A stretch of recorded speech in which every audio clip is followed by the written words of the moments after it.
మన బేబీ మన లైఫ్ లో లేదు. మరి మన బంధాన్ని కాపాడేదేముంది ధ్రువ్? ఇప్పుడు ఇంకంతా ముగిసిపోయింది ధ్రువ్. లేదు నతి, నువ్వెందుకలా మాట్లాడుతున్నావు? మనం అన్ని కష్టాలని కలిసే ఫైట్ చేద్దాం.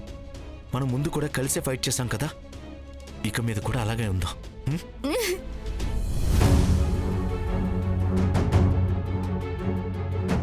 మామ్, అన్నయ్య ఎక్కడ?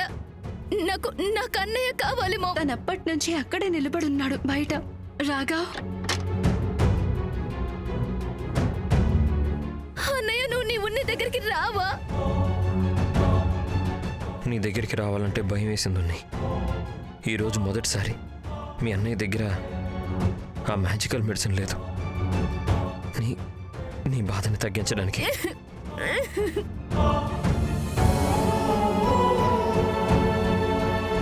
ఈరోజు నీ అన్నయ్య ఏమీ చేయలేకపోతున్నాడు. ఎంత అనుకున్నా నీ బాధని తగ్గించలేకపోతున్నాను.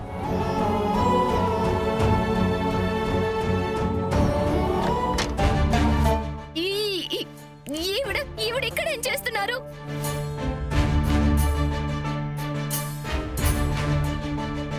ఈవిడ నా బిడ్డని చంపేశారు. నేను ఈవిడికి చెప్తూనే ఉన్నాను, నాతో ఇంత ఫాస్ట్ గా తిప్పే ఆట ఆడొద్దు అని. స్పీడ్ తగ్గించమన్నాను, కానీ ఇక్కడ ఈవిడ నన్ను బలవంతంగా కిందికి తోసేశారు. నేనేమనుకున్నానంటే మీరు మీ ప్రాణం కంటే ధ్రువునే ఎక్కువ ప్రేమిస్తారు అని, కానీ నేనే పొరపాటు పడ్డాను. నేనేమనుకున్నానంటే ఎలా అయితే మా అత్తయ్య మమ్మల్ని ప్రాణం కంటే ఎక్కువ ప్రేమించారో అలానే మీరు కూడా మా బేబీకి అత్తయ్య మీరు ప్రాణం కంటే ఎక్కువ ప్రేమిస్తారనుకున్నాను, కానీ మీరు మా బిడ్డని మా నుంచి దూరం చేశారు. అరే ఏం కాదు వదినా, పదండి, చాలా సరదాగా ఉంటుంది. ఉన్నది తల్లివి కాబోతున్నావు, బేబీకి ఏమైనా ఇబ్బంది అవ్వచ్చు. అయితే మీరున్నారు కదా నన్ను చూసుకోవడానికి, పదండి, చాలా సరదాగా ఉంటుంది. లేదు ఉన్నది, నేను అలా ఏమీ చేయలేదు. లేదు నతి, నేను ఎప్పటికీ నా కళ్ళు కూడా నీ బిడ్డకి హాని కలగాలని కోరుకు. అన్ని అబద్ధాలే. I hate you. ఉన్నతి, నేను చాలు. నీ కారణంగా ఉన్నతి పరిస్థితి ఎలా అయిపోయిందో నీకు కనిపిస్తుంది కదా. నువ్వు ఆల్రెడీ మా బిడ్డని మాకు దూరం చేసావు. ఉన్నతిని నాకు దూరం చేయకు. అసలు నువ్వు ఇక్కడికి ఏం చేయడానికి వచ్చావు? నేను ఇక్కడి నుంచి వెళ్ళను. సరే, అయితే నేనే స్వయంగా నేను ఇక్కడి నుంచి బయటికి గెంటేస్తాను.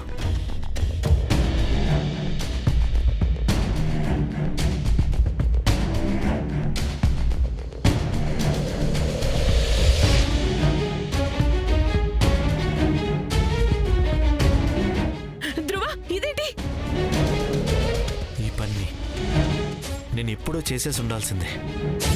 తన్ని మా జీవితాల నుంచి పంపించేయాల్సిందే.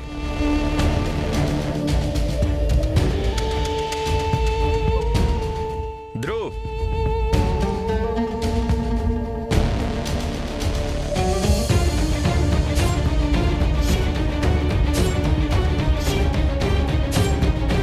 చాలా ఎక్కువ మాట్లాడుతున్నావు.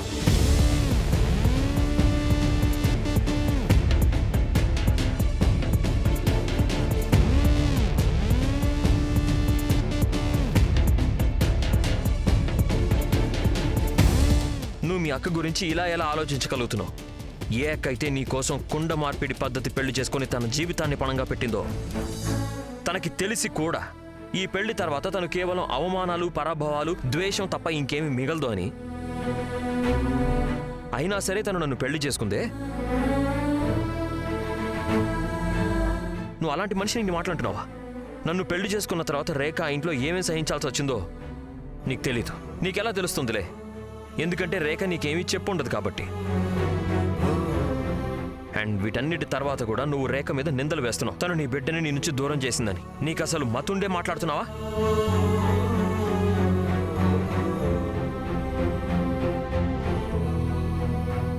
ఎప్పుడు నీ మంచే కోరుకునే తనని ఒక్క ఇన్సిడెంట్తో ఇంత తక్కువగా ఎలా మాట్లాడగలుగుతున్నావు ధ్రువ్ నువ్వు? అన్నయ్య, అయితే నేను అబద్ధం చెప్తున్నానా? నేను కావాలని నా బిడ్డని చంపుకున్నానా ఏంటి? లేదు నీ, అలాంటిదేమీ లేదు. నాకు తెలుసు నువ్వు చాలా బాధలో ఉన్నావని. కానీ చాలాసార్లు మనకే అనిపిస్తుంది మన బాధ వేరే వాళ్ళని బాధ పెడితేనే తగ్గుతుంది అనుకుంటాం. నీకు తెలుసా, నాకు కూడా అలాగే అనిపించింది. మన అమ్మ మన జీవితాల్లో లేనప్పుడు నేను కూడా ఆ బాధని భరించలేకపోయాను. నేను ఆ బాధని కోపంగా మార్చేసి వేరే వాళ్ళ మీద చూపిస్తూ ఉండేవాణ్ణి. రేఖ కూడా నా కోపాన్ని చాలాసార్లు భరించింది. కానీ నేను చేసిన తప్పు అదే. నువ్వు కూడా చేయడం నాకు ఇష్టం లేదు. చూడనయ్య, మీ ఇద్దరి మధ్య ఏం జరిగిందో నాకు అస్సలు తెలీదు. కానీ ఇప్పుడు నువ్వు నాకు సపోర్ట్ చేయాల్సింది పోయి నాకు లెక్చర్స్ ఇస్తున్నావా? ఉన్ని అలాంటిదేమీ లేదు. ఈ రోజు కూడా నీ అతిపెద్ద సపోర్ట్ సిస్టమ్ ఎవరంటే అది నేను. కానీ నాకు అలా అనిపించట్లేదన్నయ్య. మీరిద్దరు ఇక్కడి నుంచి వెళ్ళిపోండి. నా భార్యకి రెస్ట్ కావాలి.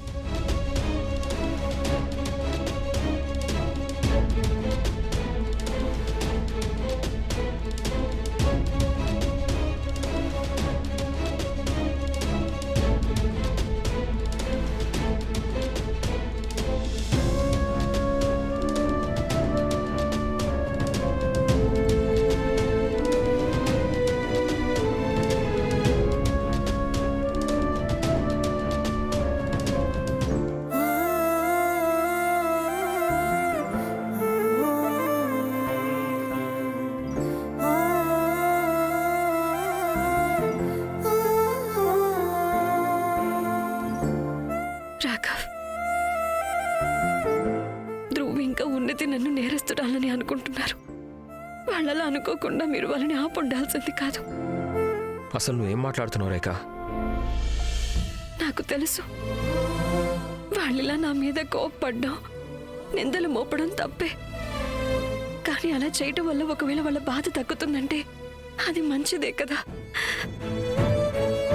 మీరు ఉన్నతి చెప్పింది నమ్మలేదు, అందుకు తను చాలా బాధపడింది. ఎన్ని ప్రయత్నాలు చేసినా మనం వాళ్ళకి తోడుగా ఉన్నామని వాళ్ళకి తెలిసేలా మనం ఇప్పుడు చెయ్యాలి.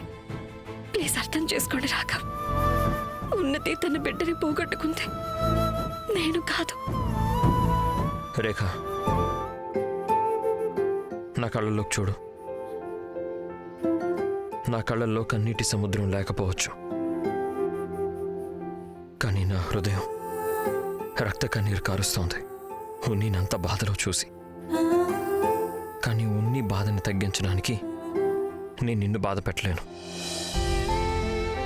అలానే ఎవ్వరిని బాధ పెట్టలేను కూడా.